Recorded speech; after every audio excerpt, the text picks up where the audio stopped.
Entonces, Éxodo 19, verso 1, dice: En el mes tercero de la salida de los hijos de Israel de la tierra de Misraim, en el mismo día llegaron al desierto de Sinaí.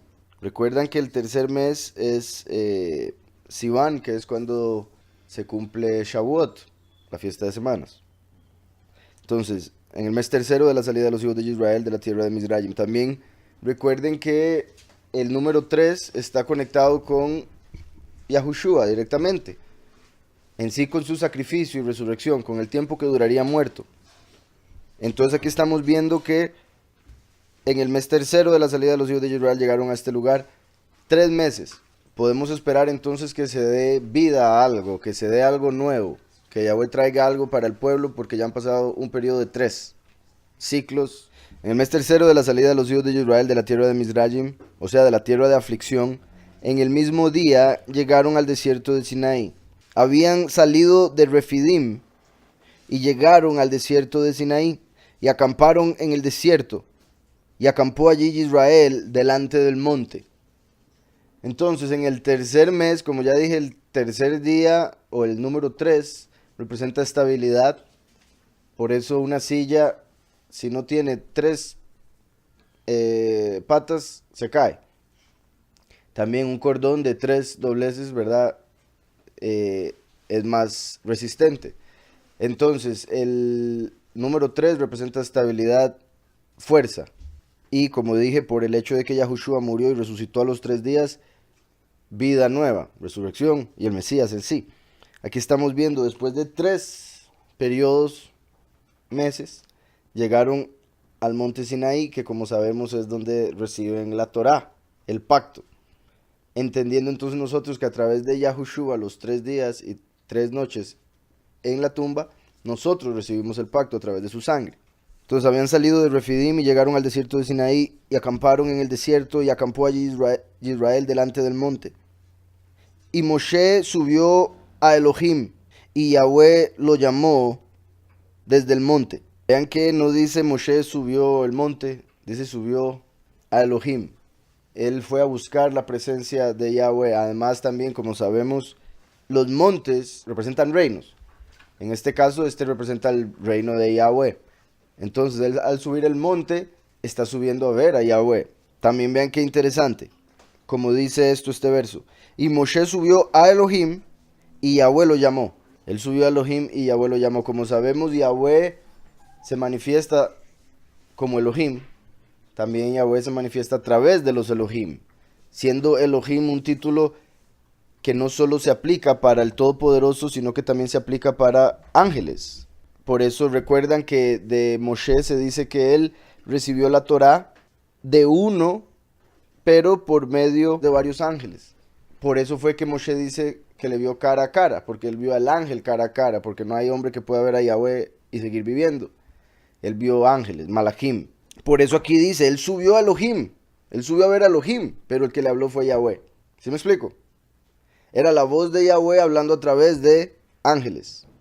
Y Moshe subió a Elohim y Yahweh lo llamó desde el monte diciendo: así dirás a la casa de Jacob y anunciarás a los hijos de Israel.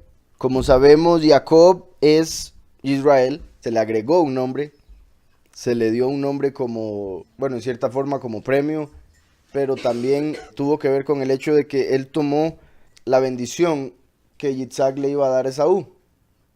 Él tomó o compró la primogenitura de Esaú. Entonces, como Jacob compró la primogenitura de otro hombre y obtuvo las bendiciones de otro hombre, obtuvo otro nombre. Él llegó a tener la doble porción, representada por doble nombre, Jacob y Israel. Por eso llegó a tener 2 esposas, con 2 concubinas. ¿Me explico?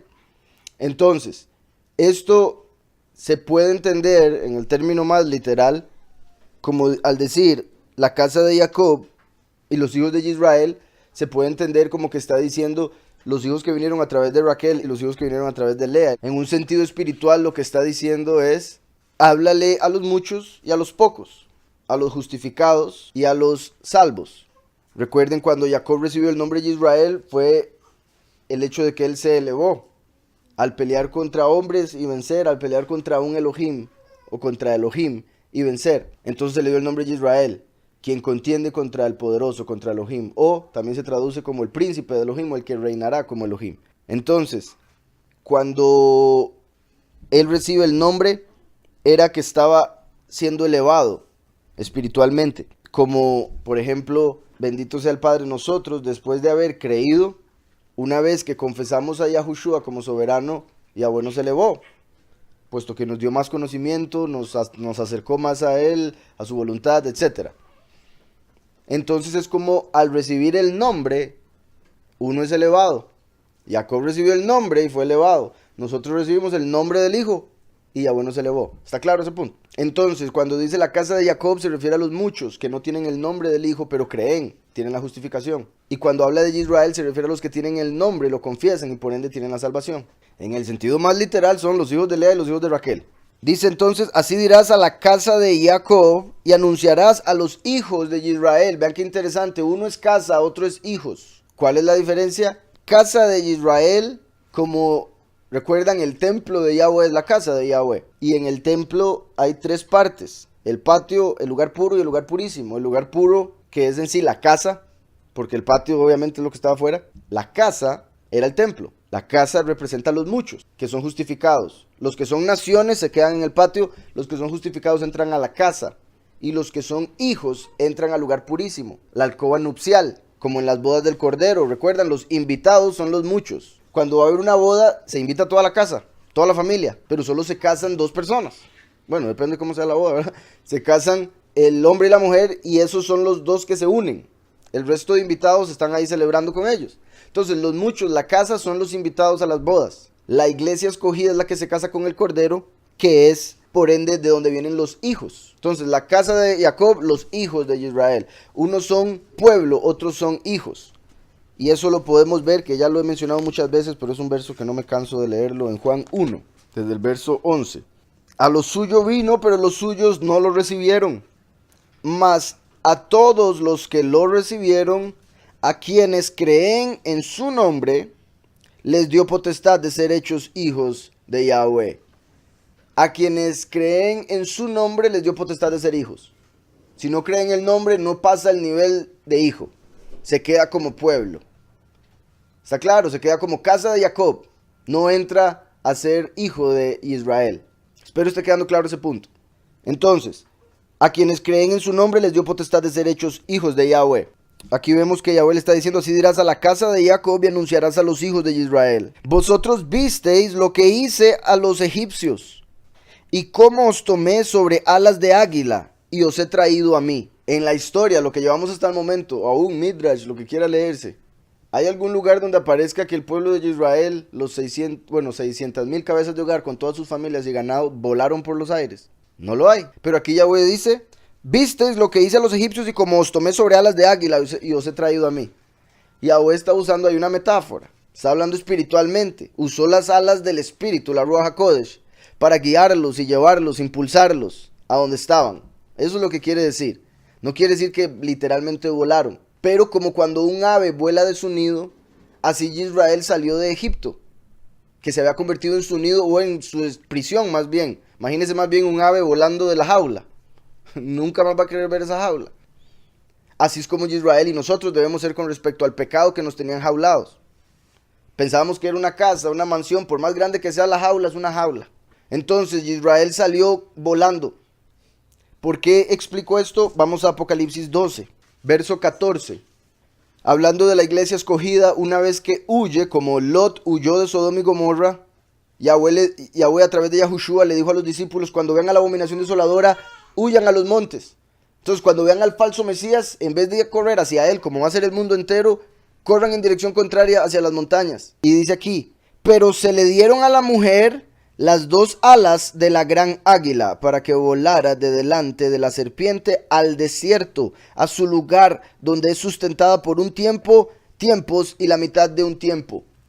Tiempos, 2 años, tiempo, 1 año, mitad de un tiempo, medio año, 3 años y medio. Entonces los primeros 3 años y medio los escogidos son sellados para ver quiénes son. Después los escogidos, obviamente, que van a hacer caso, huyen a las montañas al final de los primeros 3 años y medio. Después de que matan a los 2 testigos, se manifiesta el falso Mesías y los escogidos que reconocen que es el falso y no el verdadero, huyen a las montañas. Por haber huido, haber creído, Yahweh les va a dar la fuerza, el poder para que no los alcance la serpiente, no los agarre la serpiente, o sea, el falso Mesías y sus ejércitos para matarlos. Y en ese momento se va a dar la cosecha. Lo que vemos en Éxodo nos dice que Yahweh los llevó en alas de águila, pero no volaron. Entonces nosotros debemos entender, eso fue simbólico. Por ende, debería el pueblo escogido estar preparado para no salir volando en el Éxodo. Debería estar preparado para simplemente ser impulsado por el Espíritu, en alma. ¿Me explico? El pueblo escogido debe estar preparado para eso porque lo vemos en el Éxodo.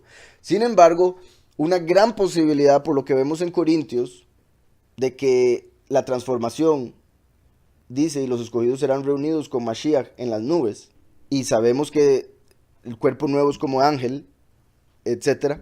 Entonces sí hay una posibilidad de que más bien lo de Éxodo esté escrito así, porque era una profecía de que en el segundo Éxodo, el espiritual, sí saldrían volando o llevados al cielo. Ahora también, una vez más, no sería literalmente con alas todos. No, puede ser la simple teletransportación de la que hemos hablado, simple.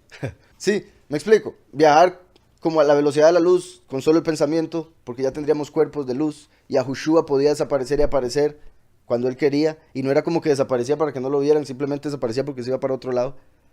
Entonces, eso es algo, una capacidad que vamos a tener nosotros. Entonces, mi punto es simplemente, es posible que estemos, o sea, que los escogidos estén huyendo en el Éxodo, y cuando se dé el momento de alas de águila, reciban, o sea, se transformen, y al transformarse tengan la capacidad de aparecer encima del firmamento, como lo vemos en Apocalipsis 15. Entonces, mi punto es, sí considero que puede ser profético, por lo que dice Pablo en Corintios y en Tesalonicenses del arrebatamiento. Sí puede ser profético lo que se dijo en Éxodo, pero por si algo, recordemos que en Éxodo nadie voló, entonces hay que mantener la fe y seguir para adelante. ¿Está claro? Vemos en Éxodo se le dan 2 alas de águila a la mujer, pero le dieron a la mujer 2 alas de la gran águila para que volara delante de la serpiente al desierto, a su lugar donde es sustentada por un tiempo. Recuerden que alrededor del trono de Yahweh hay 4 criaturas, una con cara de hombre, otra con cara de becerro, otra con cara de león y otra con cara de águila. Cada una representa una de las formas en que se presentaría Mashiach en el mundo. El águila representa a Mashiach como el Malach, el enviado del cielo. Ya lo he mencionado, ya lo hemos leído en Daniel. A Micael le llaman el gran príncipe, gran príncipe. Aquí estamos viendo que a la iglesia se le dan las alas de la gran águila. Y recuerden que el Micael es el líder de los escogidos. Sería el que los estaría cosechando en este momento. Entonces, eso puede ser una confirmación de lo que decía, que solo el hecho del último apareciéndose en el cielo para cosecharlos con trompeta, como dice Tesalonicenses, ya vamos a leer eso, la transformación de los cuerpos de los escogidos haría que se eleven a donde está Micael.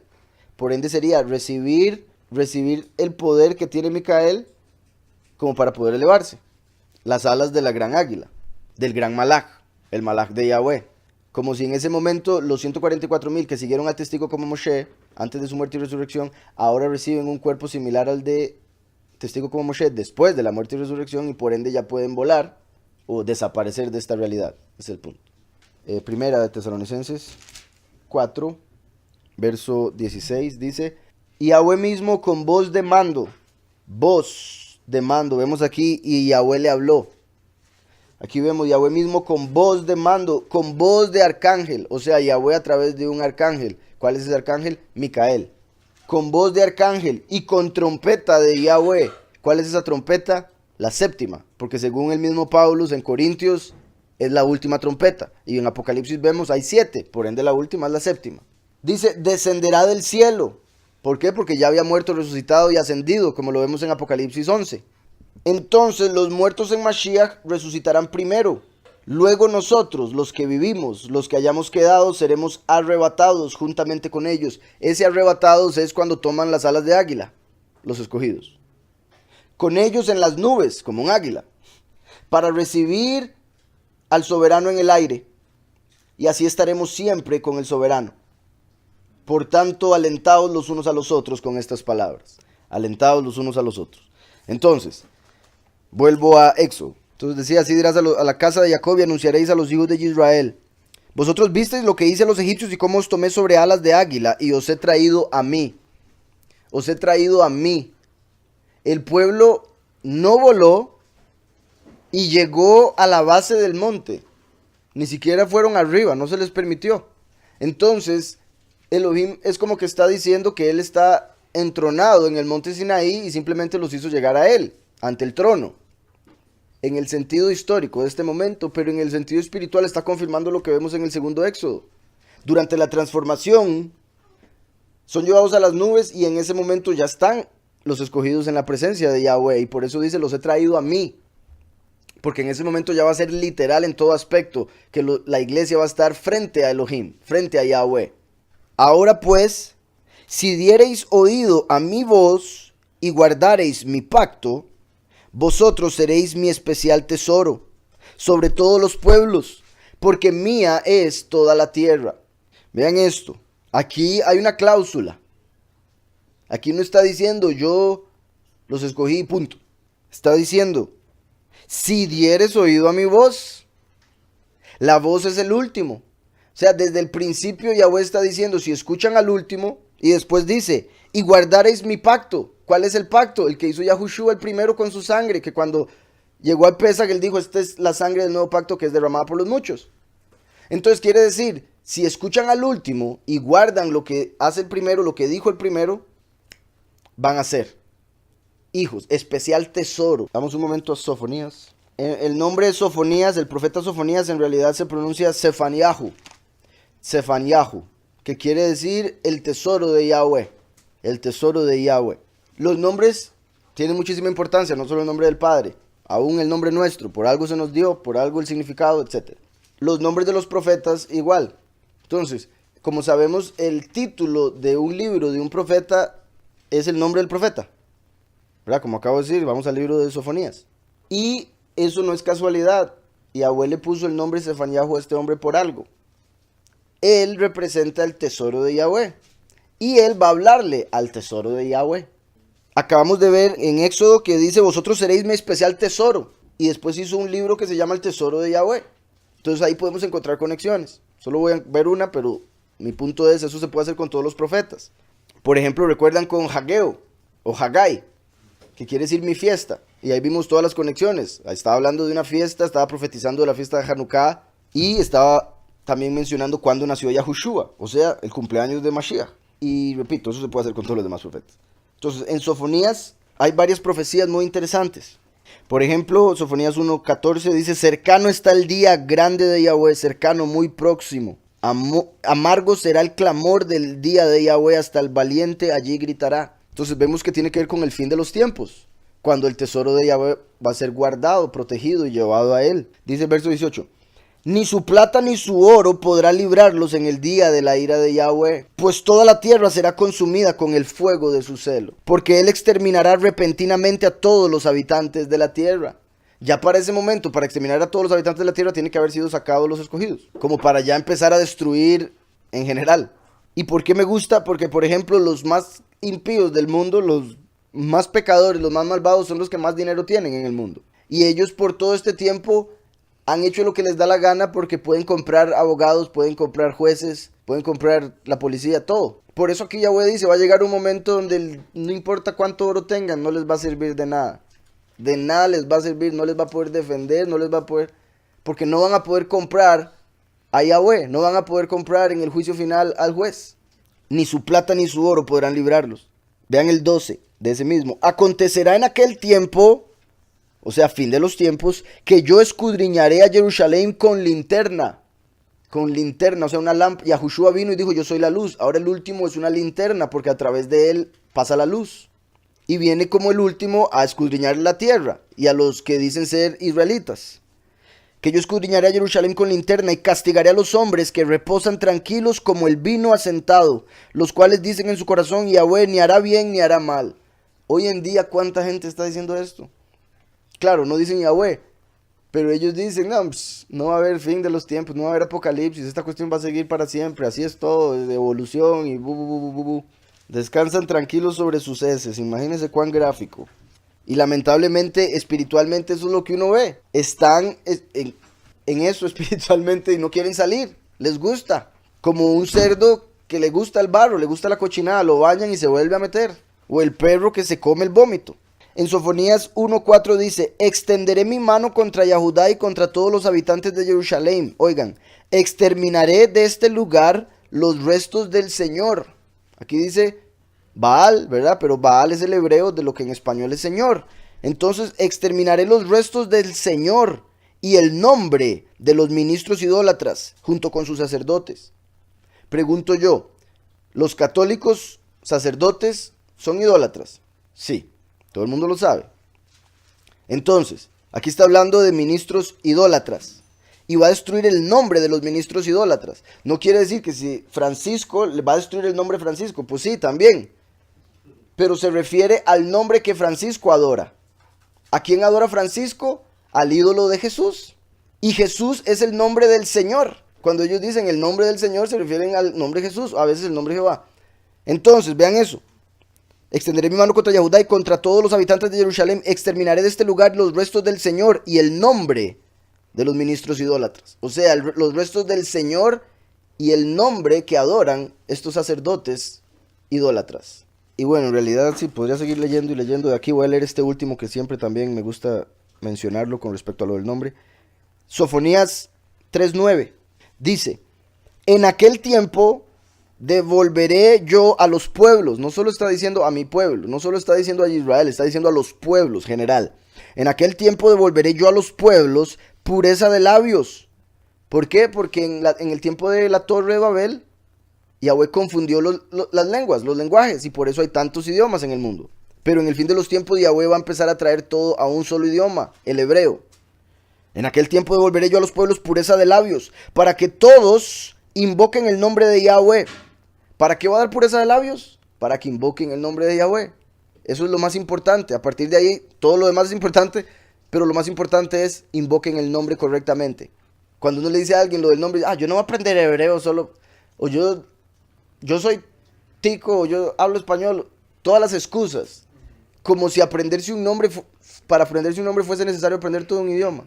Si alguien viene a Estados Unidos y dice, my name is John, me va a decir que usted va a tener que aprender inglés para decirle John. Eso no tiene ninguna lógica. ¿Sí me explico? Es más, si el gringo viene hablando español y le dice, mi nombre es John, la persona le puede decir John. No tiene que aprender el idioma. Todo lo que está escrito en el protocolo, en el contrato civil de matrimonio, es lo mismo. Casi como hacer un copy-paste para la próxima pareja. Pero se deja el espacio. Yo, nombre, número de cédula, acepto a como esposa y todo lo demás, ¿verdad? Todo el mundo sabe eso. Cuando llega el sacerdote a casarlos, hasta hay Biblias que tienen todo escrito y un espacio para decir los nombres. Entonces el sacerdote está diciendo, diga después de mí, ¿acepta usted? Todo eso, ¿verdad? La gente dice que el nombre no importa. Pero si uno agarra un protocolo y le borra el nombre que puso el esposo y le pone otro nombre, a partir de ese momento la mujer está casada con otro. Entonces, la gente dice, no, el nombre no importa, el cambio de nombre no importa. Pero Satanás lo que hizo fue agarrar el protocolo, la escritura, donde está el pacto con su iglesia, borró el nombre del esposo y puso el nombre de él. Y ahora la gente va a leer la escritura, lee el protocolo y lo invoca y lo adora como su esposo. Y dicen que eso no importa. O sea, es súper lógico. La importancia de un nombre, aunque todo el resto cambie, si se cambia el nombre ya se cambió toda la historia. Entonces, en aquel tiempo devolveré yo a los pueblos pureza de labios, para que todos invoquen el nombre de Yahweh, para que les sirvan de común consentimiento. Hoy hay muchas denominaciones falsas adorando un nombre falso. Si empezaran a adorar el nombre verdadero, todas empezarían a ir a lo mismo, hasta que llegaríamos a estar en común consentimiento. Y digo poco a poco porque lamentablemente sí he visto gente que cree en el nombre Yahushua y no estoy de acuerdo con todo lo que dicen. Mi fe en el principio era que ya el que tuviese el nombre Yahushua iba a estar de acuerdo con todo lo que está correcto, pero lamentablemente no es así. Y lo vemos en la escritura también. Hay gente que usaba el nombre Yahushua para hacer dinero, ¿verdad? Para sacar demonios, según ellos, y salieron violados, literalmente. Después hay Simón el mago que quería comprar el espíritu. Las 5 vírgenes insensatas. Entonces hay muchos ejemplos de personas que sí van a tener el conocimiento de la verdad, pero lo van a desechar por vagancia, por error, pecado, lo que sea. Vemos en el libro de Sefaniyahu, ¿quién es el tesoro de Yahweh? Son los escogidos que van a ser quitados para no pasar por todo ese sufrimiento que mencionó Sefaniyahu después, en los últimos 3 años y medio. Tiempos y medio tiempo. Vuelvo a Éxodo. Ahora pues, si dieres oído a mi voz y guardares mi pacto, último y primero, vosotros seréis mi especial tesoro sobre todos los pueblos, porque mía es toda la tierra. Y vosotros me seréis un reino de Kohanim, un reino de sacerdotes, y nación Kadosh, nación apartada.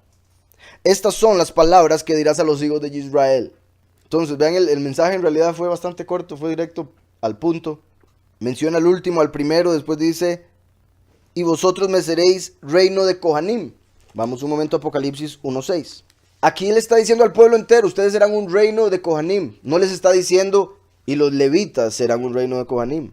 O ustedes serán un reino y los levitas serán sus Kohanim. No está diciendo eso. Desde ahí estaba confirmando o profetizando que la verdadera Keuná, sacerdocio, sería el de Melquisedec, el celestial, el que vino a dejar Yahushua. Por eso Yahushua, a pesar de ser de la tribu de Yahudá, se convirtió en el Cohen Gadol, el sumo sacerdote.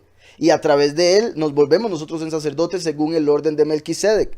Porque cuando Melquisedec era el sacerdote de Shalem, lo que se convirtió en Jerusalén, él fue el que recibió los diezmos de Abraham, quien tenía a Leví en sus lomos. Entonces el mismo Leví, de donde vino el sacerdocio terrenal, le dio diezmos a Melquisedec, el sacerdocio espiritual, celestial.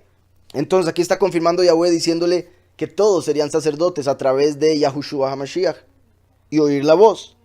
Vean en Apocalipsis 1:6, dice, y nos hizo un reino de sacerdotes para Yahweh, su Padre. A él sea la estima e imperio por los siglos de los siglos. Amén. Entonces, esto que mencionó aquí en Éxodo, en realidad Yahweh lo cumplió hasta que Yahushua vino y dio su sangre. Porque fue Yahushua el Hijo el que nos hizo un reino de sacerdotes para su Padre. Entonces estamos viendo que todo lo que sucedió en el Éxodo era un ejemplo, era profético, para nosotros entender lo que se daría en el fin de los tiempos. Aún el pueblo de este momento era simbólico, y por eso se le dijo, sí, sigues mi voz, sí, guardas este pacto. Cuando vino Yahushua, ¿guardaron el pacto? No, lo mataron.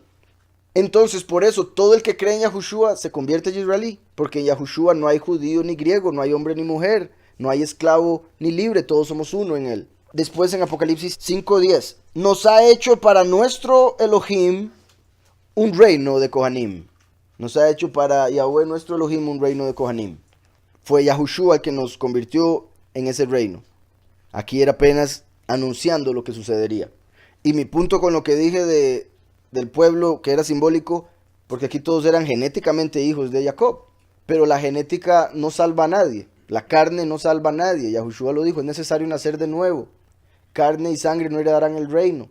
Entonces, por más que un israelí sea genéticamente hijo de Jacob, tiene que aceptar a Yahushua para hacerlo también en el espíritu. Si no, se va a quedar como un ejemplo, y lamentablemente un mal ejemplo. Verso 6 de Éxodo 19. Y vosotros me seréis reino de Kohanim y nación Kadosh. Estas son las palabras que dirás a los hijos de Israel. Entonces vino Moshe y llamó a los ancianos del pueblo y expuso en presencia de ellos todas estas palabras que Yahweh le había mandado. Y todo el pueblo respondió a una y dijeron, todo lo que Yahweh ha dicho, haremos. Vean esto es importante. No dice todo lo que Yahweh ha dicho lo aprenderemos. No dijo todo lo que Yahweh ha dicho lo oímos. Todo lo que Yahweh ha dicho lo haremos. Nuestra creencia, religión, como se le quiera llamar, se trata de la acción. No se trata solo de fe, porque la fe sin obras está muerta. Entonces debemos poner en acción, poner en práctica lo que creemos, lo que aprendemos. Y todo el pueblo respondió a una, vea, como si fuera una sola voz, como si fuese un solo cuerpo. Y eso es los 144,000 unidos como el cuerpo de Mashiach. En un momento específico, todos vamos a estar en la misma línea, misma doctrina, la verdad, que es Yahushua. Y todo el pueblo respondió a una y dijeron, todo lo que Yahweh ha dicho, haremos. Y Moshe refirió a Yahweh las palabras del pueblo. Vean cómo, obviamente Yahweh escuchó eso, cuando ellos dijeron, lo haremos. Pero Moshe está actuando como el intercesor entre el Padre y los hombres. Entonces va a hablar a los hombres, ok, va a hablar a Yahweh. ¿Están de acuerdo? Hagamos el pacto.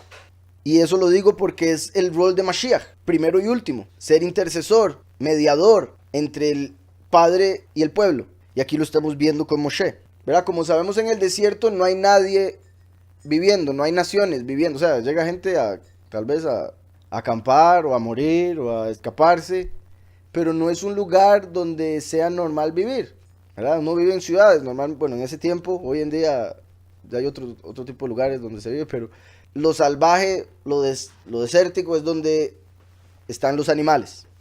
Entonces, el punto es, Yahweh iba a ser un pueblo para sí. Para que haya un pueblo, el pueblo tiene que tener, por ejemplo, una bandera. En Isaías vemos que Mashiach es la bandera del pueblo. Para que un pueblo pueda funcionar, tiene que tener una ley. Entonces Yahweh sacó el pueblo de la esclavitud, lo hizo libre y les entregó una ley para que pudieran convertirse en un verdadero pueblo, una verdadera nación, que fuese comparable con las demás naciones, que tenían una ley y servían a un Elohim. Pero los llevó al desierto donde no hay ninguna nación, para que quedase claro que la Torah está disponible para toda nación que la quiera seguir. Antes de seguirla tiene que salir del mundo en el que se encontraba, del pecado en el que se encontraba, el error en el que se encontraba. Tiene que ir a un desierto y en ese desierto tomar la Torah. ¿Sí me explico? Entonces Yahweh estaba dejando claro que la Torah era para todos. Lo saca de Egipto para darles la Torah, volverlos un pueblo, una nación. Antes de Yahweh ofrecerle la Torah al pueblo, según la tradición, Yahweh fue a todas las naciones del mundo. En los idiomas de todas las naciones del mundo les dijo la Torah y se las ofreció. Básicamente les dijo, ¿quieren ustedes ser el pueblo escogido? ¿Quieren ustedes seguir esta Torah? Entonces ellos decían, ok, díganos qué es lo que dice la Torah para ver si lo seguimos. Entonces Yahweh les decía, ok, los mandamientos son estos. Y ellos decían, no, pues ¿para qué vamos a querer nosotros seguir eso? Nosotros queremos seguir en la fiesta, queremos seguir en el pecado, todo. Entonces después de ir a todos los pueblos, llegó al pueblo de Israel y les ofreció la Torah. A diferencia de los pueblos, el pueblo de Israel no necesitó oír que había en la Torah para aceptarla. El pueblo dijo, la aceptamos, no importa lo que diga ahí. Después vemos. Y después vimos miles de años de sufrimiento por no seguir los mandamientos, ¿verdad?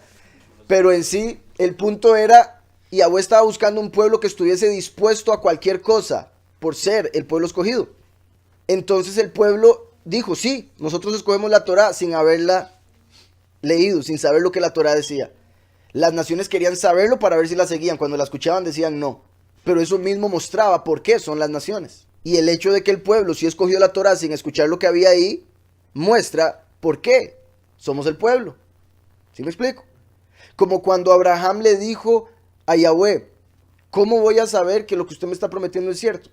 Y Yahweh le dice, ok, su pueblo entonces va a pasar 400 años de esclavitud. Después viene Saúl y dice Saúl, hombre, ¿yo para qué quiero 400 años de esclavitud? Yo ni siquiera creo en la vida eterna. Si quieres se lo vendo, Jacob. Jacob dice, pues yo me he hecho esos 400 años de esclavitud con tal de tener vida eterna. Entonces ahí vemos que nosotros sabemos hacer buenas inversiones. Por eso él dice, ¿para qué me sirve la primogenitura si me voy a morir? Él no creía en vida eterna. Entonces, ahí vemos que es mucho mejor invertir en la vida eterna que invertir en una vida temporal. Por eso Jacob tomó esa decisión, por eso el pueblo dijo, sí, tomamos la Torá, no sabemos qué dice, pero la tomamos. Entonces vino Moshe y llamó a los ancianos del pueblo y expuso a presencia de ellos todas estas palabras que Yahweh le había mandado, y todo el pueblo respondió a una y dijeron, todo lo que Yahweh ha dicho haremos. Y Moshe refirió a Yahweh las palabras del pueblo. Entonces Yahweh dijo a Moshe, he aquí, yo vengo a ti en nube espesa, para que el pueblo oiga mientras yo hablo contigo. Para que el pueblo oiga mientras yo hablo contigo. Eso deja claro que no habían oído todavía nada de la Torá. La aceptaron sin saber lo que estaba escrita en ella. Entonces Yahweh dijo, Moshe, he aquí yo vengo a ti en una nube espesa para que el pueblo oiga mientras yo hablo contigo. ¿Se acuerdan cuando vimos? Serán llevados en la séptima trompeta y estarán en las nubes, serán reunidos con el soberano en las nubes. Aquí estamos viendo, Yahweh dijo, los traje a mí. Y ahora dice, y me apareceré en una nube espesa. Es como que en el final los escogidos van a ser llevados al cielo. Pero para que eso se representara aquí, el cielo vino a la montaña, vino a la tierra para representar esa elevación que se va a dar durante la transformación. Dice, para que el pueblo oiga mientras yo hablo contigo, y también para que te crean para siempre. Para que te crean para siempre. Esta es una prueba clara. Yahweh hizo esto para que no hubiese duda de quién Moshe es. Por ejemplo, similar a cuando, por ejemplo, Yahushua levantaba un muerto. Eso era para que no hubiera duda de quién él es, la vida. Ahora Moshe va a estar enfrente del pueblo y la voz de Yahweh va a ser escuchada, para dar a entender que el testigo como Moshe es la voz de Yahweh. Y también para que te crean para siempre. Y Moshe refirió las palabras del pueblo a Yahweh, nuevamente, como si fuera el portavoz de Yahweh, la voz de Yahweh. Y Yahweh dijo a Moshe, ve al pueblo y purifícalos, hoy y mañana, y laven sus vestidos, confirmando la transformación. Cámbiense de cuerpo, cámbiense de ropa. Recuerden que la ropa es al cuerpo como el cuerpo es al alma. Entonces la ropa en la escritura representa el cuerpo, lo que cubre el alma. Y purifícalos hoy y mañana, y laven sus vestidos, y estén preparados para el Yom Shelishi, para el día tercero. Día viene de Dios. De hecho, día se escribe igual que Zeus en griego. Entonces, días es Zeus. Días es Dios, es lo mismo. Ahora, obviamente hay una diferencia cuando uno invoca a un Elohim, o cuando han metido un nombre de un Elohim, lo han modificado un poco para que se convierta en una palabra que describe algo. Como en este caso, un periodo de tiempo. Un poco diferente, o sea, porque no estamos adorando el día, no estamos adorando la palabra día. Entonces, no está en el mismo nivel de importancia de decir el nombre de Yahweh, obviamente, eso quiero dejarlo claro. Pero sí es un nombre que no deberíamos estar confesando, porque está escrito en Éxodo 23:13. Yom es como Yahweh le puso al periodo de 24 horas y a las 12 horas de luz. ¿Está claro? Continúo. Entonces, y estén preparados para el Yom tercero, porque el Yom tercero Yahweh descenderá a ojos de todo el pueblo sobre el monte Sinaí. Después de 3 meses llegaron al monte Sinaí donde Yahweh les dijo, guarden mi pacto, representando los 3 días de muerte de Yahushua para hacer el pacto. Y por eso, como lo leímos ahora, que con su muerte vería descendencia, como lo vimos en Isaías 53, ¿verdad? No solo eso, sino que ahora a partir de este momento dice, en 3 días Yahweh bajará nuevamente la muerte y resurrección. Se podría hasta ver como los primeros 3 meses la muerte de Yahushua y resurrección, los segundos 3 días como la muerte y resurrección del último. Entonces, continúo. Y estén preparados para el Yom tercero, porque el Yom tercero Yahweh descenderá a ojos de todo el pueblo sobre el monte de Sinaí. Y señalarás término al pueblo en derredor, diciendo, guardaos, no subáis al monte ni toquéis sus límites. Cualquiera que tocar el monte, de seguro morirá. Cualquiera que toque el monte, de seguro morirá. Recuerden lo que está escrito, que ¿quién puede acercarse ante el fuego consumidor? O nadie puede ver a Elohim y seguir viviendo. A pesar de que se habían purificado, si tocaban el monte morían. Guardaos, no subáis al monte, ni toquéis sus límites. Cualquiera que tocar el monte de seguro morirá. Dice, no lo tocará mano, porque será apedreado o asaeteado. O sea, muerto con piedras o con flechas. Yahushua vino como la piedra angular, confirmar el pacto escrito en piedra. El último viene como el arco, a tirar flechas a los impíos. No lo tocará mano porque será apedreado o asaeteado. Sea animal o sea hombre, no vivirá. ¿Qué quiere decir eso? Que los animales sabían que no podían acercarse. Y Yahweh de alguna manera les hizo entender a través del instinto. Cuando suene largamente el shofar, subirán al monte. Yobel, eso es como un shofar, pero es otro tipo. Aquí está hablando de que sonaría el shofar, un yobel, para anunciar liberación, jubileo, o sea, júbilo, gozo por la liberación del éxodo y ahora por ser el pueblo escogido. Entonces, cuando suene largamente el yobel, subirán al monte. ¿Y qué fue lo que leímos en Tesalonicenses? Que Yahweh mismo, con voz de arcángel, con voz de trompeta, porque sonará la trompeta, recogerá a todos los escogidos de los 4 ángulos de la tierra y ascenderán al reino en las nubes. Aquí está diciendo, tocarás la trompeta y subirán al monte. Cuando suene largamente la trompeta, subirán al monte. Ahí está confirmando que la cosecha en la que los escogidos suben a la presencia de Yahweh en su reino es durante la última trompeta. No es como dicen, por ejemplo, la mayoría de los cristianos que están esperando el rapto antes de los últimos 7 años. Eso no tiene ninguna lógica. Por muchas razones que ya he dicho y he puesto muchos argumentos o escritura para mostrar que eso está mal. Pero es tan simple, no se necesita mucha escritura. En realidad no se necesita la escritura para entender la lógica o lo ilógico que es ese argumento. Porque entonces, ¿para qué se escribió Apocalipsis? Los impíos no leen la escritura. Yahweh escribió la escritura para aquellos que la leen. Entonces, si aquellos que la leen no van a estar en ese periodo, ¿para qué está escrito? No tiene lógica. 1 Corintios 15, 50. Pero os digo, hermanos, que la carne y la sangre no pueden heredar el reino de Yahweh. O sea, usted por ser israelita de carne no quiere decir que ya se salvó. Tiene que aceptar a Yahushua para hacerlo de espíritu. No pueden heredar el reino de Yahweh. El reino es representado por el monte. Ni la corrupción hereda la incorrupción. Estoy en 1 Corintios 15, ahora 51. Os digo un misterio. Pablo aquí está diciendo que nos va a revelar algo y aún así hay que entender que es un misterio. Entonces, aunque él lo revele, puede ser que no se entienda. Y eso es lo que ha pasado con la mayoría de la gente. Si Pablo dice por acá trompeta, y no solo dice trompeta y trompeta, sino que también dice ¿cuál trompeta? Dice la última. ¿Cómo es que pueden pensar que el rapto se va a dar, como ellos lo llaman, antes de que empiecen a sonar las trompetas del Apocalipsis? No tiene sentido. Si aquí dice que es la última trompeta, en Apocalipsis vemos que hay 7, uno dice, es la séptima. Debería, es lo lógico, yo creo. Yo he escuchado pastores decir, es que no, es que la trompeta que dice Pablo es otra. Y iglesias enteras dicen, ok. En vez de preguntar, ok, ¿cuál otra? ¿A cuál se refiere? Necesito saberlo según la escritura, porque es el momento más importante de la historia, es la transformación. Entonces, si uno dice que es otra, tiene que usar la escritura para decir cuál otra. Y yo ya, bendito sea Yahweh, me la he leído como para darme cuenta que no hay otra. Esa es la séptima. Entonces, no lo tocará mano porque será apedreado o asaeteado, sea animal o sea hombre, no vivirá. Cuando suene largamente el Yobel, subirán al monte. También esto es confirmación, bendito sea su nombre, de que esto sucedería durante el jubileo 120. El Yobel.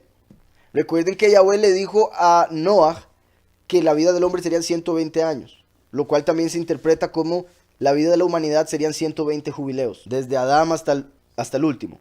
Cuando el pueblo entró a la tierra prometida y empezaron a pecar, se les dijo que serían llevados a Babilonia 70 años, que también se interpreta que estarían en confusión por 70 jubileos.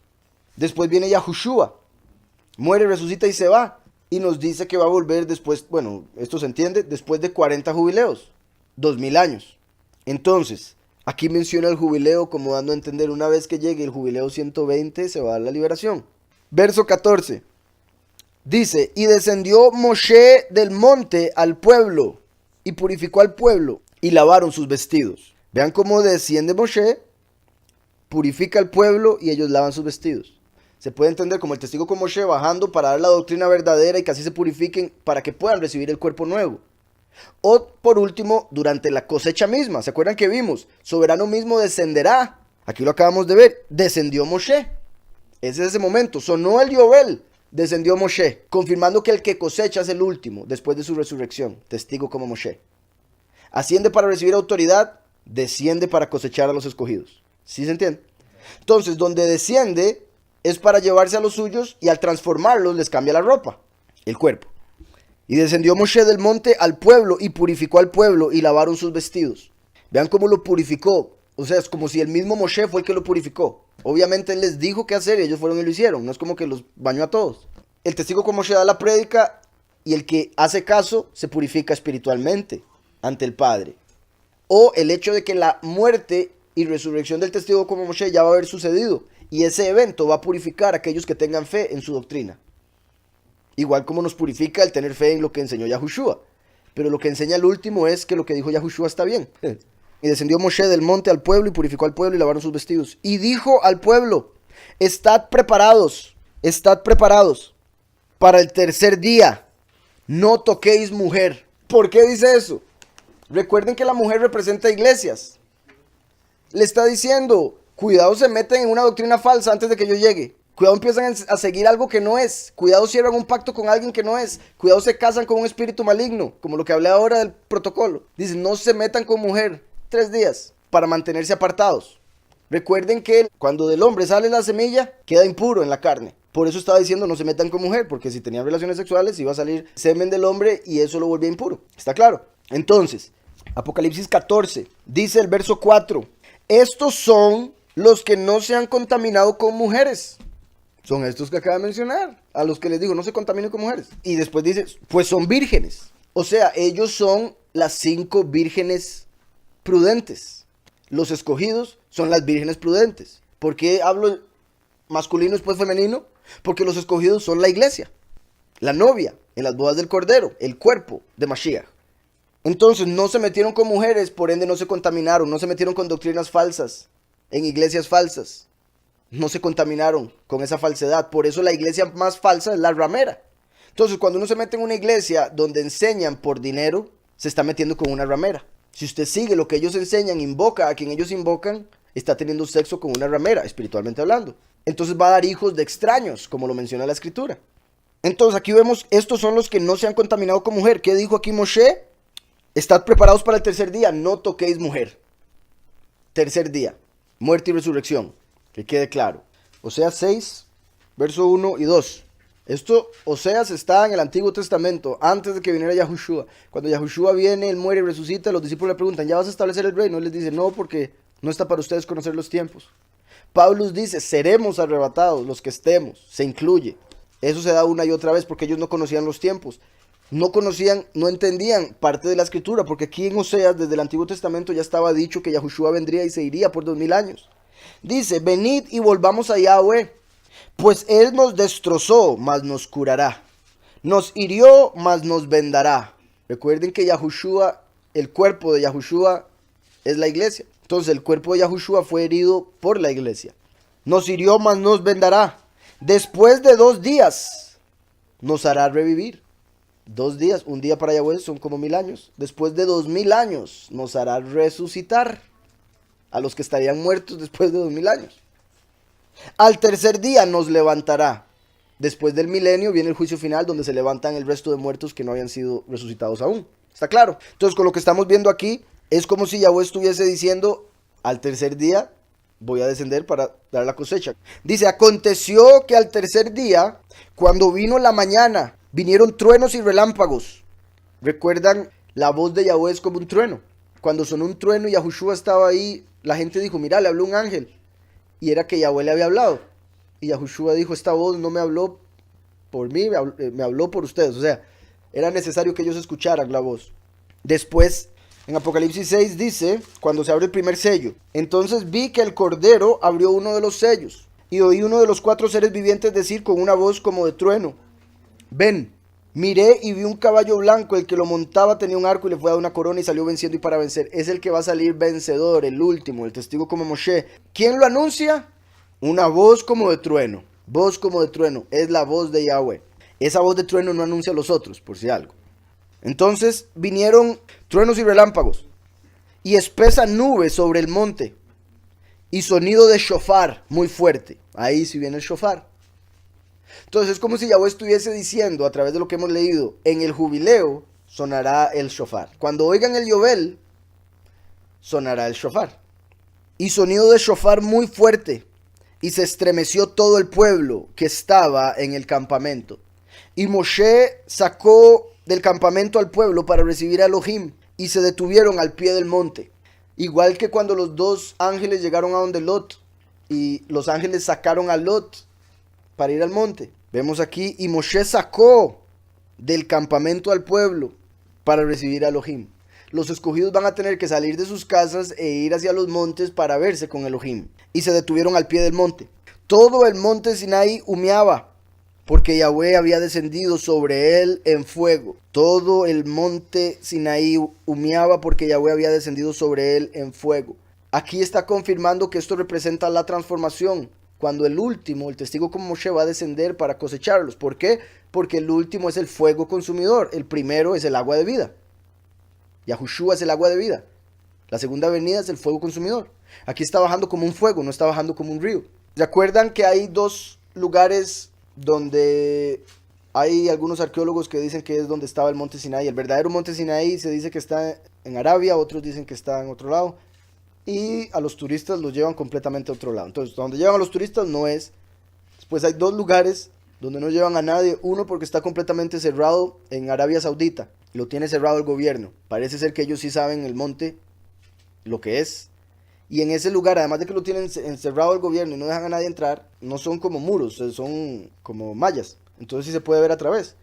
Y se puede ver como unas piedras acomodadas como altar, becerros dibujados como el becerro de oro que adoraron, curiosamente como los hacían en Egipto.